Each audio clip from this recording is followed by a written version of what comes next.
Hi friends, welcome to ஜென்டாக் channel. இன்றைக்கி நம்ம என்ன பார்க்க போகிறோம் அப்படின்னா மட்டன் கிரேவியும் அப்புறம் நமக்கு ஹீமோக்ளோபினை அதிகரிக்கக்கூடிய சுவரொட்டி வறுவலும் எப்படி செய்யலான்னு பார்க்கலாம். இன்றைக்கி நம்ம மட்டன் எடுத்துருக்கோம். மட்டன் இன்றைக்கி ஒரு 1/4 கிலோ எடுத்துருக்கு. மட்டன் கிரேவி எப்படி வைக்கலான்னு பார்க்கலாம். இது எல்லாத்தையுமே குட்டி குட்டி பீஸாக கட் பண்ணிவிட்டு அதுக்கப்புறமா நல்லா வாஷ் பண்ணி எடுத்துகிட்டு நம்ம கிரேவி ஸ்டார்ட் பண்ணிடலாம். மட்டன் கிரேவிக்கு இன்றைக்கி நம்ம தேங்காய் பால் ஊற்றி செய்ய போகிறோம். தேங்காய் அரைச்சி செய்கிறத விட தேங்காய் பால் எடுத்து நீங்கள் ஊற்றுனீங்க அப்படின்னா இன்னும் நல்லா கிரேவி டேஸ்ட்டாக இருக்கும்.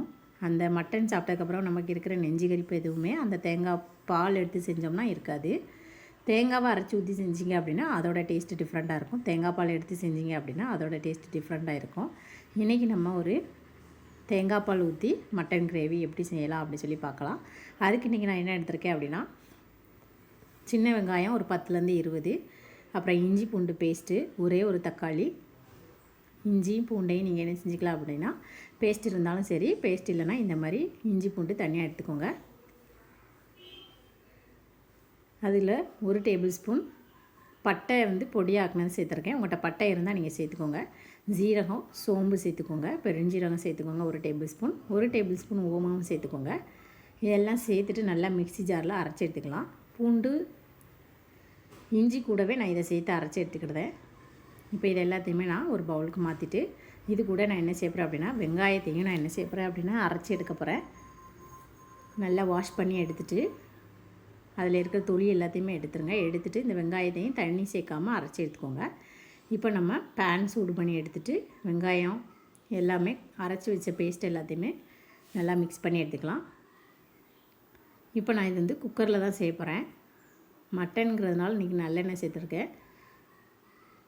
நல்லெண்ணெய் ஒரு 3 டேபிள் ஸ்பூன் சேர்த்துக்கோங்க. நம்ம அரைச்சி எடுத்த இஞ்சி பூண்டு, அடுத்து நம்ம பட்டை, கிராம்பு, ஏலக்காய், அதுக்கப்புறமா இந்த ஜீரகம், ஓமம், பெருஞ்சீரகம் இது எல்லாமே சேர்த்துக்கோங்க. சேர்த்துட்டு அப்புறம் அரைச்ச வெங்காய பேஸ்ட் சேர்த்துக்கோங்க. கண்டிப்பாக நீங்கள் பொடி உள்ளி சேர்த்து பாருங்கள், செம்ம டேஸ்ட்டாக இருக்கும்.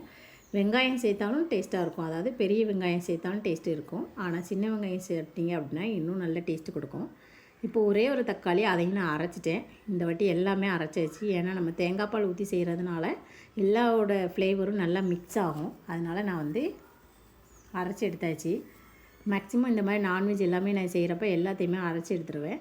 இப்போ நம்ம 1 டேபிள் ஸ்பூன் வத்தல் பொடி, 1 டேபிள் ஸ்பூன் குழம்பு மிளகாய் பொடி, ஒரு 3 டேபிள் ஸ்பூன் மட்டன் பொடி, 1 டேபிள் ஸ்பூன் உப்பு இது எல்லாத்தையுமே சேர்த்துக்கலாம். மட்டன் மசாலா கொஞ்சம் அதிகமாக சேர்த்துக்கோங்க. கரம் மசாலா இருந்தால் நீங்கள் சேர்த்துக்கோங்க.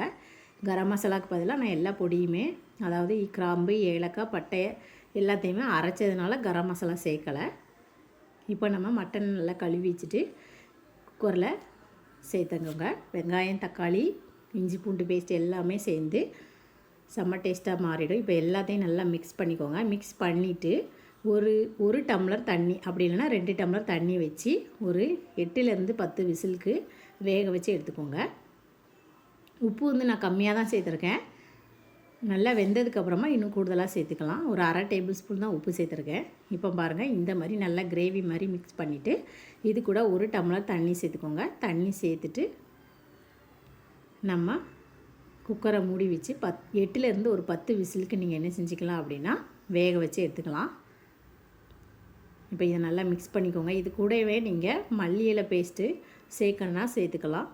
மல்லி இலையும் கருவேப்பிலையும் அரைச்சி சேர்த்திங்கன்னா இன்னும் நல்லா டேஸ்ட்டு கொடுக்கும். இப்போ நம்ம தேங்காய் பால் எடுக்க போகிறோம். இந்த அரை மூடி ஃபுல்லாகவே எடுத்து நான் என்ன செய்ய போகிறேன் அப்படின்னா தேங்காய் பால் எடுக்க போகிறேன். தேங்காவை குட்டி குட்டி பீஸாக கட் பண்ணி மிக்ஸி ஜாரில் சேர்த்தாச்சு. தண்ணி சேர்த்து அரைச்சி எடுத்துகிட்டு இந்த மாதிரி பால் எடுத்துக்கோங்க. தேங்காய் பால் எடுத்து வெறும் தேங்காய் மட்டும் சேர்க்காமல் அந்த தேங்காயில் இருக்கிற பாலை மட்டும் எடுத்துகிட்டு மீதி இருக்கிறது எல்லாத்தையுமே என்ன செஞ்சுக்கலாம் அப்படின்னா தூர போட்டுக்கோங்க. கரெக்டாக 1 கப்புக்கு நான் என்ன செஞ்சுருக்கேன் அப்படின்னா அந்த தேங்காய் பால் எடுத்து வச்சுருக்கேன். உங்களுக்கு நீங்கள் அதிகமாக கொஞ்சம் இன்னும் தண்ணியாக வேணும்னா அதே தேங்காவை இன்னும் ஒரு 2 வாட்டியாக அரைச்சி எடுத்துட்டிங்கன்னா உங்களுக்கு கூடுதலாக வந்துடும். இப்போ பாருங்கள், இது நம்ம 10 விசில் வச்சு எடுத்தாச்சு. இப்போ மட்டன் நல்லா வெந்துடுச்சு. பாருங்கள், கிரேவி பார்க்கவே செம்ம அழகாக டேஸ்ட்டாக இருக்குது. இப்போ நம்ம அரைச்ச தேங்காய் பால் ஊற்ற போகிறோம். தேங்காய் பால் மட்டும் சேர்த்திங்கன்னா செம்ம டேஸ்ட்டாக இருக்கும். இன்னும் இது நல்லா தேங்காய் பால் சேர்த்துட்டு நல்லா கெட்டியாக வர வரைக்கும் நல்லா மிக்ஸ் பண்ணிகிட்டே இருங்க. குழம்பு நல்லா வற்றினா தான் செம்ம டேஸ்ட்டாக இருக்கும். நான் கருவேப்பிலை மல்லி இலைக்கு இந்த மாதிரி எடுத்து தூவி விட்டுக்கோங்க. இன்றைக்கி கருவேப்பிலை மட்டும் தான் சேர்த்துருக்கேன். மல்லியில் இருந்தாலும் நீங்கள் இதை மாதிரி சேர்த்துட்டு நல்லா வேக வச்சு எடுத்துக்கோங்க. கடைசி உப்பு பார்த்துட்டு உப்பு தேவைப்பட்டுச்சுன்னா இன்னும் நீங்கள் சேர்த்துக்கலாம். இப்போது மட்டன் கிரேவி ரெடி ஆகிடுச்சு. இப்போ ஒரு பிளேட்டில் ரைஸ் வச்சாச்சு. மட்டன் கிரேவி நல்லா கெட்டியாகிடுச்சு. ஆற வச்சிட்டிங்க அப்படின்னா இன்னும் நல்லா டேஸ்ட்டாக இருக்கும். பார்க்கவே செம்ம டேஸ்ட்டாக இருக்கும். இந்த மாதிரி நல்லா கெட்டியாக எல்லா பேஸ்ட்டுமே நம்ம அரைச்சதுனால அந்த கிரேவி வந்து நல்லா கெட்டியாக இருக்கும். பாருங்கள், மட்டன் நல்லா வெந்துடுச்சு, கறி நல்லா வெந்துடுச்சு, கிரேவியும் செம்ம டேஸ்ட்டில் இருந்துச்சு. இன்றைக்கி நம்ம ஒரு சூப்பரான மட்டன் கிரேவி ரெசிபி பார்த்தாச்சு. இது கூடவே நம்ம என்ன செய்ய போகிறோம் அப்படின்னா சுவரொட்டி. அதாவது சுவரொட்டி வந்து ரத்தம் ரொம்ப கம்மியாக இருக்கிறவங்களுக்கு, அப்புறம் ப்ரெக்னெண்ட்டாக இருக்கிறவங்களுக்கு, குழந்த பிறந்ததுக்கப்புறம் பால் நல்லா அதிகமாக கிடைக்கணும் அப்படிங்கிறவங்களுக்கு இந்த சுவரொட்டி வச்சு கொடுப்பாங்க. சுவரொட்டி அவங்க தான் சாப்பிடணும் இல்லை, எல்லாருமே செம்ம டேஸ்ட்டாக இருக்கும். இது எல்லோரும் இதை சாப்பிடலாம். இது வந்து சின்ன சுவரொட்டி தான். ஒவ்வொரு ஆடுலேயும் ஒவ்வொரு அளவு இருக்கும். பெரிய ஆடு கட் பண்ணாங்கன்னா கொஞ்சம் பெரிய சைஸில் இருக்கும். இந்த சுவரொட்டியை நம்ம க்ளீன் பண்ணணும். இது மேலே இருக்கிற எல்லா ஸ்கின் லேயர் எல்லாத்தையுமே எடுத்துகிட்டு வெறும் சுவரொட்டி மட்டும், அந்த ரெட் கலரில் இருக்கிற அந்த பீஸ் மட்டும் நம்ம என்ன செய்யணும் அப்படின்னா கட் பண்ணி எடுக்கிறணும்.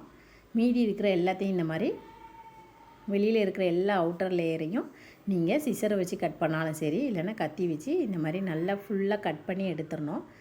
ஏன் அப்படின்னா இந்த ஸ்கின் வந்து ரொம்ப ஹார்டாக இருக்கும். நம்ம சாப்பிட்றப்ப அந்த சாஃப்ட்னஸ் இருக்காது நமக்கு. அதனால் இது எல்லாத்தையுமே கட் பண்ணி எடுத்துருங்க. ஹெச்பி லெவல் அதிகமாக ஆகணும் அப்படின்னா வாரத்துக்கு 2 வாட்டி இல்லை 3 வாட்டி நீங்கள் இதை சாப்பிட்டு வரலாம். இது வந்து ஒரு ஈரல் டேஸ்ட் இருக்கும். ஈரல் பொரித்து சாப்பிட்டோம்னா, குழம்பு வச்சு சாப்பிட்டா என்ன டேஸ்ட்டில் இருக்குமோ அதே டேஸ்ட்டில் இருக்கும். சிலர் இதுக்கு மேலே இருக்கிற ஒரு ஸ்கின்னையும் ரிமூவ் பண்ணிவிடுவாங்க. ரிமூவ் பண்ணிவிட்டு உள்ளே இருக்கிற அந்த சதைப்பகுதி, ரத்தமாக இருக்கிற சதைப்பகுதியை மட்டும் யூஸ் பண்ணுவாங்க. இன்றைக்கி நம்ம அந்த ஸ்கின்னை ரிமூவ் பண்ணலை. வேணும்னா நீங்கள் அதை பண்ணிக்கோங்க. பண்ணிட்டீங்க அப்படின்னா உள்ளே இருக்கிறது எல்லாமே குழு குழுன்னு ஆகிடும். அதனால் நான் அதை பண்ணலை. இப்போ இந்த சுவரொட்டியை கத்தி வச்சு கட் பண்ண முடியலைன்னா இந்த மாதிரி சிசரை வச்சுன்னா ரொம்ப ஈஸியாக கட் பண்ணிடலாம். சிசரை வச்சு கட் பண்ணி எடுத்துக்கோங்க. குட்டி குட்டி பீஸாக கட் பண்ணிக்கோங்க. அப்போ தான் ஃப்ரை பண்ணுறப்ப உங்களுக்கு நல்ல சாஃப்டாக இருக்கும். பெரிய பீஸ்னால் கொஞ்சம் வேகிறதுக்கு டைம் ஆகும்.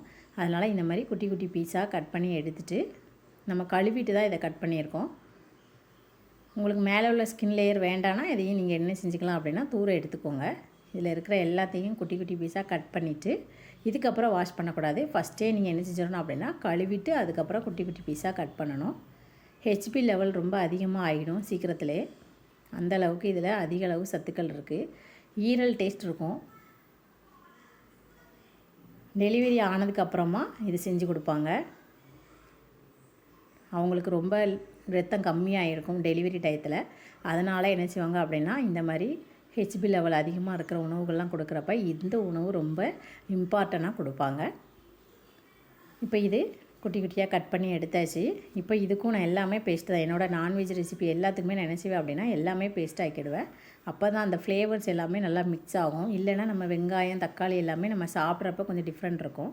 பேனில் கடுகு, சீரகம், ஓமம், பெருஞ்சீரகம், அப்புறம் கிராம்பு, பட்டை சேர்த்துக்கோங்க. கொஞ்சமாக இஞ்சி பூண்டு பேஸ்ட்டு, வெங்காயம் பேஸ்ட்டு, அடுத்து தக்காளி பேஸ்ட்டு சேர்த்துக்கலாம். இப்போ இதில் வந்து இஞ்சி பூண்டு பேஸ்ட்டு, வெங்காயம் பேஸ்ட்டும் நல்லா மிக்ஸ் ஆகணும். தக்காளி வந்து இது வந்து வறுவல் வறுக்கிறதுனால நீங்கள் பேஸ்ட்டாக்கி சேர்த்தாலும் சரி தான், குட்டி குட்டி பீஸாக்கி சேர்த்தாலும் சரி தான். இது வந்து கொஞ்சம் வறுவல் டைப்புங்கிறதுனால நான் இன்றைக்கி என்ன செஞ்சுருக்கேன் அப்படின்னா தக்காளியை கட் பண்ணியிருக்கேன். இல்லை பேஸ்ட் பண்ணாலும் இன்னும் நல்லா டேஸ்டியாக இருக்கும். வெங்காயத்தை எப்படியுமே நீங்கள் என்ன செஞ்சீங்க, பொடி உங்களி தான் எடுக்கணும் கண்டிப்பாக. பெரிய வெங்காயத்தை விட சின்ன வெங்காயத்தில் ரொம்ப ஹெல்த்து இஷ்யூஸ் எதுவுமே வராது. அதனால் நம்ம என்ன செஞ்சுக்கலாம் அப்படின்னா சின்ன வெங்காயம் நீங்கள் நிறைய ப்ரிஃபர் பண்ணுங்கள். இப்போ கொஞ்சமாக உப்பு சேர்த்துட்டு நல்லா மிக்ஸ் பண்ணிக்கோங்க. இன்றைக்கி நம்ம வந்து மிளகு பொடி அதிகமாக சேர்த்து தான் செய்ய போகிறோம். 1 டேபிள் ஸ்பூன் வத்தல் பொடி, 1 டேபிள் ஸ்பூன் குழம்பு மிளகாய் பொடி, கொஞ்சமாக மல்லி இலை. இந்த மல்லி இலையுமே நம்ம பேஸ்ட் பண்ணி சேர்த்தோம்னா அதோடய ஃப்ளேவர் இன்னும் நல்லா கிடைக்கும். இப்போ இது எல்லாத்தையும் நல்லா மிக்ஸ் பண்ணிவிட்டு மிளகு பொடி இன்றைக்கி அதிகமாக சேர்க்க போகிறோம். இந்த வறுவலுக்கு நீங்கள் மிளகு பொடி நிறைய சேர்த்திங்க அப்படின்னா செம்ம டேஸ்ட்டாக இருக்கும். இப்போ நம்ம குட்டி குட்டியாக கட் பண்ணி வச்சுருக்கிற இந்த சுவரொட்டியை இந்த மாதிரி சேர்த்துக்கோங்க. இது நல்லா மிக்ஸ் ஆகணும். நல்லா வெந்துடும். ஆனால் கொஞ்சம் டைம் ஆகும். குக்கர்லலாம் வச்சோம் அப்படின்னா கொஞ்சம் ரொம்ப சீக்கிரத்துலேயே குழஞ்சிடும். அதனால் நம்ம இந்த மாதிரி பேன்லேயே போட்டு வறுத்தெடுக்கிறது தான் நல்லது. ஆனால் பேன்லேயுமே ரொம்ப சீக்கிரத்துலலாம் வேகாது. சிக்கன் வேகிறதுலேருந்து ஒரு 10 நிமிஷம் கொஞ்சம் அதிகமாக தான் ஆகும். தண்ணி ஊற்றி நல்லா வேக வச்சுக்கோங்க. இப்போ நான் வந்து புதினா இலை சேர்த்துருக்கேன். புதினாவும் சேர்த்துட்டு நல்லா மிக்ஸ் பண்ணிக்கோங்க.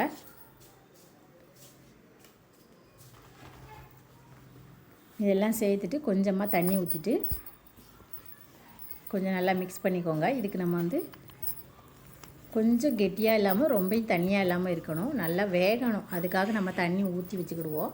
தண்ணி ஊற்றி நல்லா வெந்ததுக்கு அப்புறமா தண்ணியெல்லாம் கொஞ்சம் கொஞ்சமாக வற்ற ஆரம்பித்ததுக்கப்புறமா அந்த கிரேவி வந்து உங்களுக்கு வந்து வறுவல் பதத்துக்கு வந்துடும்.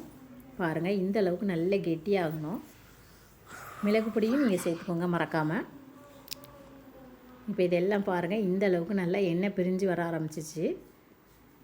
எண்ணெய் பிரிஞ்சு வந்ததுக்கப்புறமா இப்போ நீங்கள் ஒன்று எடுத்து டெஸ்ட் பண்ணிங்க அப்படின்னா வெந்திருக்கான்னு பார்த்துக்கோங்க. வெந்துடுச்சு அப்படின்னாக்கி நீங்கள் வந்து ஆஃப் பண்ணிக்கலாம். இப்போ கடைசியாக மிளகு பொடியை இதுக்கு மேலே நல்லா தூவி விட்டுக்கோங்க. 2லேருந்து 3 டேபிள் ஸ்பூன் மிளகு பொடி சேருங்க. அப்போ தான் அந்த டேஸ்ட் வந்து இன்னும் நல்லா எம்மியாக இருக்கும்.